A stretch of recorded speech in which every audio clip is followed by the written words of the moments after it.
हरि शरणं प्रभु हरि शरणं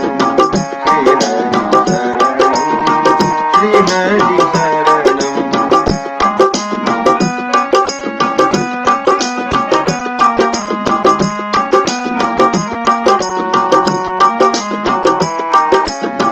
श्री हरि शरणं प्रभु हरि शरणं श्री हरि शरणं श्री हरि शरणं प्रभु हरि शरणं श्री हरि शरणं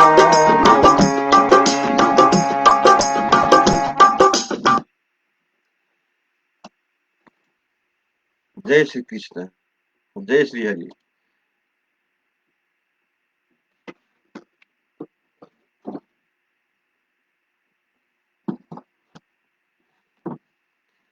आज म श्री हरिवंश पुराणको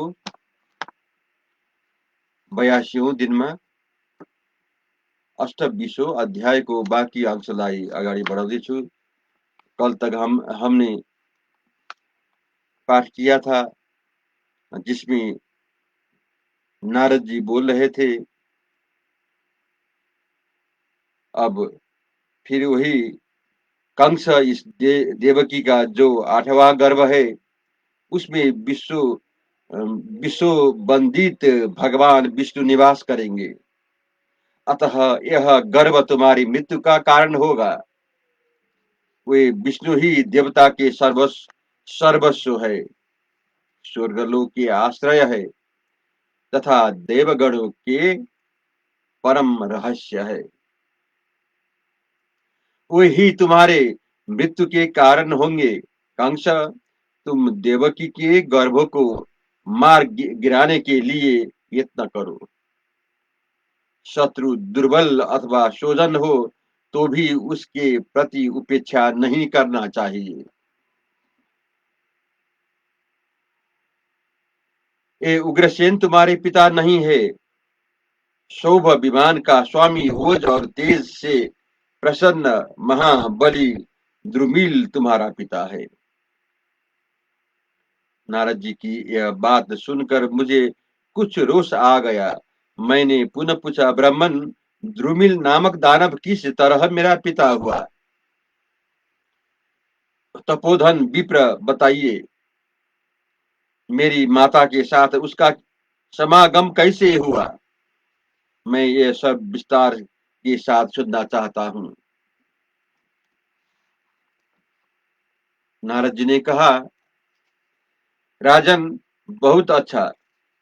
द्रुमिल का तुम्हारी माता के साथ जो संवाद और समागम हुआ था वह सब मैं तुम्हें यथार्थ रूप से बता रहा हूँ। सुनो। जैसे थोड़ी ही देर में चमकने वाली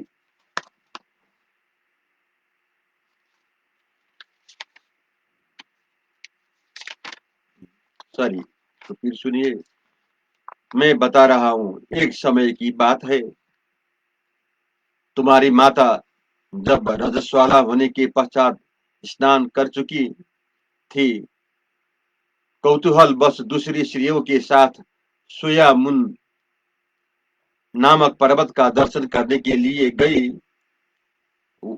वह वहां पर्वत के रमणीय शिखरों पर जो मनोरम वृक्ष से सुशोभित थे विचरने लगी। उसने वहां की कंदराओं में तथा नदियों के तटों पर भी भ्रमण किया।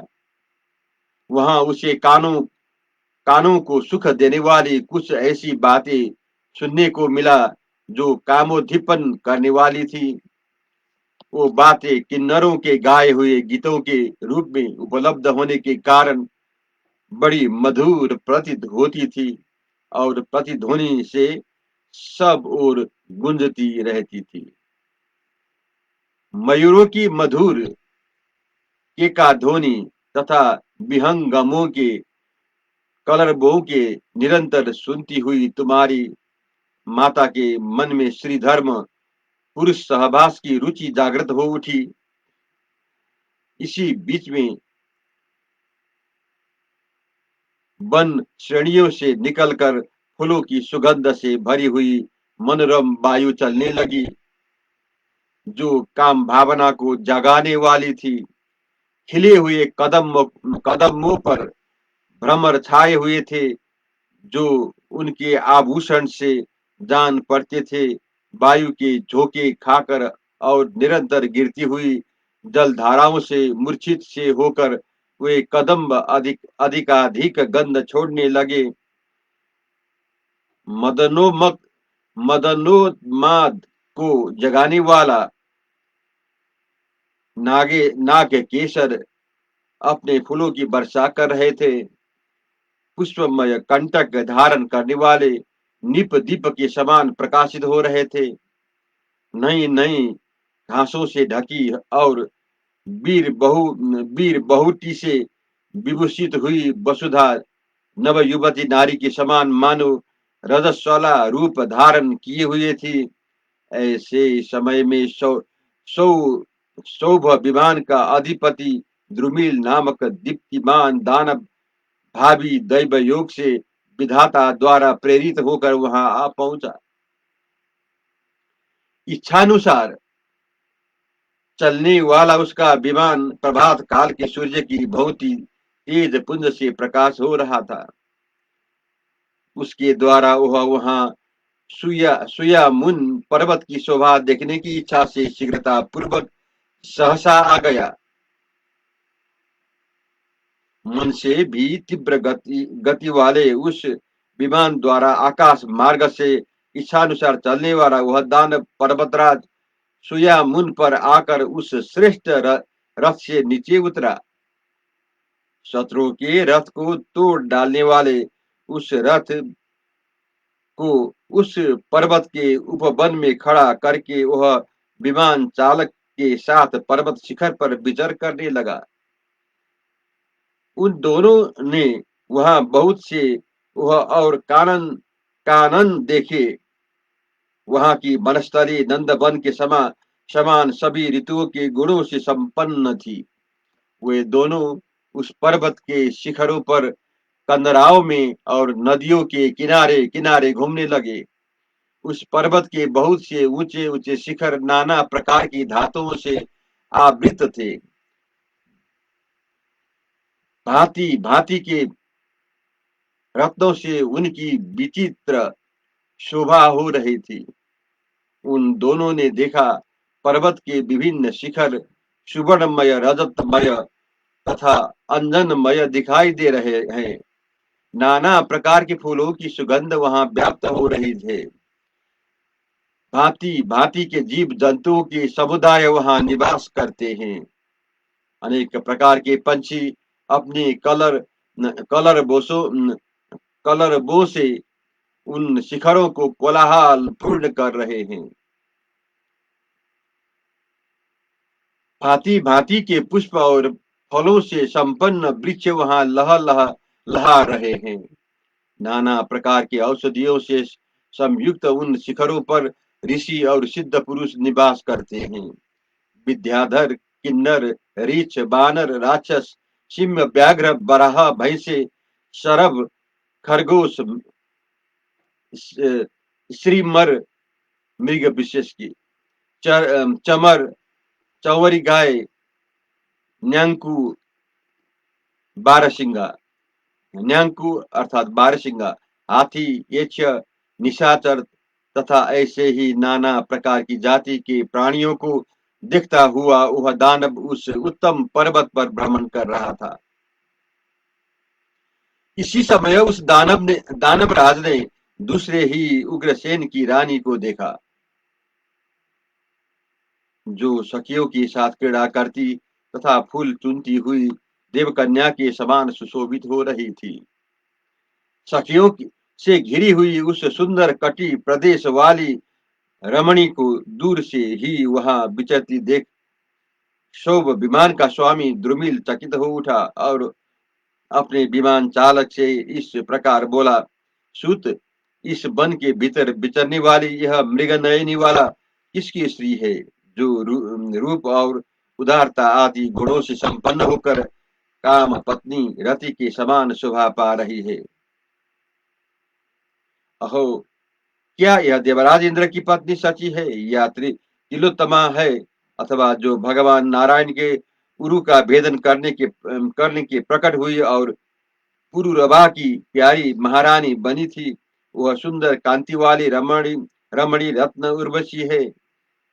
हमने सुना है देवताओं ने असुरों के साथ मिलकर अमृत की प्राप्ति के लिए मंदराचल को मथानी बनाकर जब क्षीर सागर का मंथन किया था, उस समय उसके अमृतमय दुग्ध से लोक भाविनी लक्ष्मी देवी प्रादुर्भाव हुआ था, जो भगवान नारायण के अंक में सुशोभित होती थी। यह सुंदरी अंगना वही लक्ष्मी देवी तो नहीं है? जैसे थोड़ी थोड़ी देर में चमकने वाली बिजली नील मेघ के भीतर रहकर अपना प्रकाश फैलाती है, उसी प्रकार यह स्त्रियों के बीच में रहकर अपने रूप और वन को प्रकाशित करती हुई यहाँ विचर विचर रही है। इसके अंग बड़े ही सुकुमार है, मुख चंद्रमा के समान सुंदर कांति से उद्भावित हो रहा है। इस निर्दोष अंगों वाली रमणी का रूप देखकर मैं पागल हो गया हूँ। मेरी सारी इंद्रियां व्याकुल हो उठी है। मैं काम के अधीन हो गया हूँ। मेरा मन बिहल सा हो रहा है। पुष्प धन्वा कामदेव अपनी साय साय को सो सहायकों से मेरे अंग को बड़े वेग से छिन्न भिन्न कर रहा है। मेरे हृदय में अपने पांचों बाणों का प्रहार करके वह बड़ी निर्दयता के साथ उसे विदीर्ण कर रहा है। मेरे हृदय के भीतर कामाग्नि बढ़ रही है। वह घी की आहुति पाकर बड़ी हुई आग की समान प्रज्वलित हो उठी है। इस कामाग्नि से शांति पाने के लिए इस समय कौन सा यत्न किया जाए? अहो, किस उपाय से हम क्या करें जिससे यह मतवाली चाल से चलने वाली रमणी मुझे अंगीकार कर ले? इस प्रकार बहुत सोचने पर भी जब कोई उपाय नहीं सुझा, तब उस दानव ने अपने सारथी से कहा, अनग तुम 2 घड़ी यहीं ठहरो, मैं स्वयं ही उसे देखने तथा यह किसकी स्त्री है इस बात का पता लगाने के लिए जाता हूँ। जब तक मैं लौट कर ना आऊं तब तक तुम यहीं मेरी प्रतीक्षा करते हुए खड़े रहो। द्रुमिल की यह बात सुनकर उसके सारथी ने कहा, बहुत अच्छा, ऐसा ही होगा। सारथी से उपयुक्त बात कहकर बलवान दानवराज द्रुमिल ने उसके पास जाने का विचार किया। फिर उसने जल से आचमन किया और ध्यान लगाकर उसके विषय में चिंतन करने लगा। 2 घड़ी तक ध्यान करने मात्र से उसने ज्ञान बल से देखा कि यह राजा उग्रसेन की पत्नी है। यह जानकर उसे बड़ा हर्ष हुआ। फिर तो उसने अपना रूप बदलकर उग्रसेन का रूप धारण कर लिया। तत्पश्चात वह अमित पराक्रमी महाबाहु दानवराज ओहो हंसता हुआ वहां के पास आया उसके पास गया। फिर धीरे धीरे मुस्कुराते हुए ही उसने उसे अपनी भुजाओं में कस लिया। इस प्रकार उग्रसेन के ही रूप से उसने तुम्हारी माता का सतीत्व भंग किया। पति के प्रति हृदय में अत्यंत स्नेह रखने के कारण वह देवी बड़े प्रेम से उसकी सेवा में उपस्थित हुई। पीछे उसके शरीर के भारीपन का अनुभव करके वह संकीर्त हो उठी। उठकर भयभीत हो उसने उससे कहा, निश्चय ही तू मेरा पति नहीं है। अतः बता तू किसका दुराचारी पुत्र है जिसने मुझे कलंकित कर दिया। नीच, तूने मेरे पति का रूप धारण करके अपने नीच कर्म से मेरे पति व्रत्य को दूषित कर दिया। अब रोष में भरे हुए मेरे बंधु बांधव मुझ कुल कलांगिनी को क्या कहेंगे? मुझे पति पक्ष के लोगों से निंदित और तिरस्कृत होकर रहना पड़ेगा। तू ऐसा असहनशील दूषित कुल में उत्पन्न अजितेंद्रिय, अविश्वसनीय, अनार्य तथा परश्री को कलंकित करने वाला है, तुझे धिक्कार है। जब इस प्रकार धिक्कार देती हुई वह उससे उलझ पड़ी, तब उसकी आक्षेप सुनकर उस दानव ने क्रोधपूर्वक कहा, मूढ़ नारी, तू अपने को बड़ी विदुषी माता मानती है। अरे मैं सौभ विमान का अधिपति ओजस्वी दानव द्रुमिल हूँ। तू मृत्यु के बस में रहने वाले तुच्छ मानव पति का आश्रय लेकर रोषपूर्वक मेरे ऊपर आक्षेप क्यों करती है। श्री के सम्मान पर गर्व करने वाली नारी देवताओं को, दानवों को साथ विवशता पूर्वक बेविचार घटित होने से स्त्रियां दूषित नहीं होती है।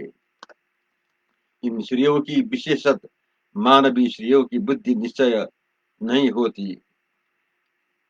सुनने में आता है कि बहु तेरी स्त्रियां बेविचार रूप दोष बन जाने पर भी अविचल पराक्रमी देवोपम पुत्रों की जननी हुई है। स्त्री जगत में एक तू ही हो तो बड़ी पति धर्म परायण और दूध की धोई हुई शुद्ध सती है, जो अपने केश कलापों को कंपित करती हुई जो चाहती है बकती चली जा रही है। मतवाली श्री, तुमने जो मुझसे यह पूछा है कि कस्य तू किसका पुत्र है, इससे तुम्हें कंस नाशक शत्रु नाशक पुत्र प्राप्त होगा। यह सुनकर वह देवी पुनः रोष में भरकर उसके उस वर की निंदा करने वाली और ढीठाई के साथ बात करने वाली उस दानव से व्यथित होकर बोली, दुराचारी दानव, तेरे इस घृणित आचार को धिक्कार है, जो तू संसार की सारी स्त्रियों की निंदा कर रहा है। माना की जगत में नीच आचार विचार वाली स्त्रियां भी है, परंतु पतिव्रताएं भी कम नहीं है।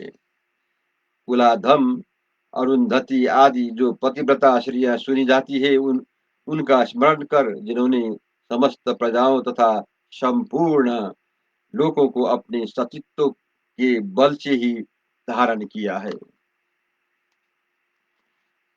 तूने जो मुझे सदा तारक नाशक पुत्र प्रदान किया है, इसके प्रति मेरे मन में अधिक आदर नहीं है।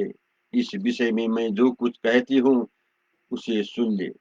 नीच, अब मेरे पति के कुल में परम पुरुष परमेश्वर अवतार लेंगे, जो तेरी तथा तूने जो पुत्र दिया है उसकी भी मृत्यु के कारण होंगे। उसके ऐसे कहने पर द्रुमिल उसी अनुपम गति वाले दिव्य विमान द्वारा पुनः आकाश को ही चल गया।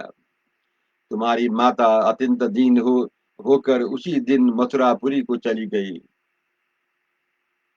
महाबत मुझसे इस प्रकार कहकर मुनि श्रेष्ठ भगवान नारद अपने तपो बल से प्रकाशित तथा साक्षात अग्नि के समान दे दीप्तमान हो, सात स्वरों की मूर्छना का विस्तार करने वाले, वीणा बजाते और गाते हुए लक्ष्य विधि अथवा अलक्ष्य विधि देवयान मार्ग से ब्रह्मा जी के पास चले गए।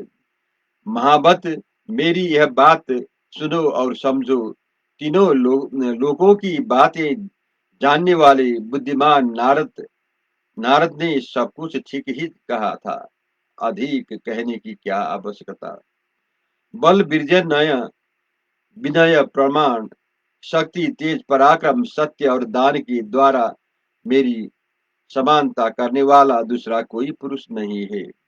महाबत, अपने को सर्वथा इन गुणों से युक्त समझकर मैं नारद जी की बात पर श्रद्धा करता हूँ। इसमें संदेह नहीं है कि मैं उग्रसेन का क्षेत्रज पुत्र ही हूँ।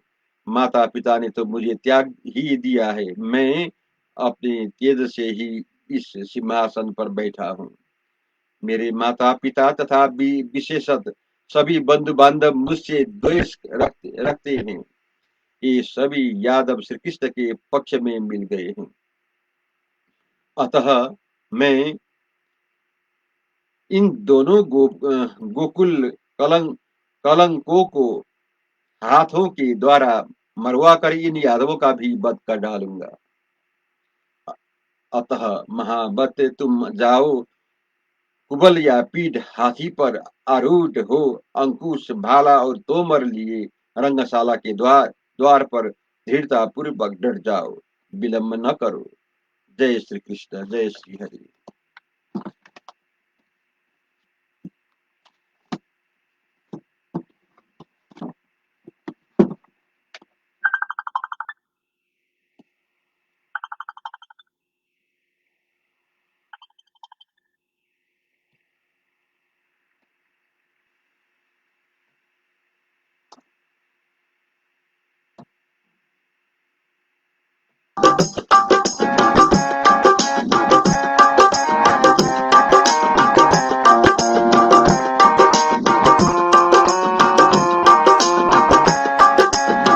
श्री कृष्ण गोविंद हरे मुरारे, हे नाथ नारायण वसुदेव, एकमात्र स्वामी सखा हमारे, एकमात्र स्वामी सखा हमारे, हे नाथ नारायण वसुदेव।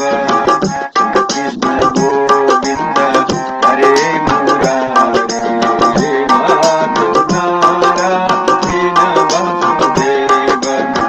श्री हरि शरणं प्रभु हरि शरणं, श्री हरि शरणं प्रभु हरि शरणं, श्री हरि शरणं, श्री हरि शरणं, श्री हरि शरणं, श्री हरि शरणं।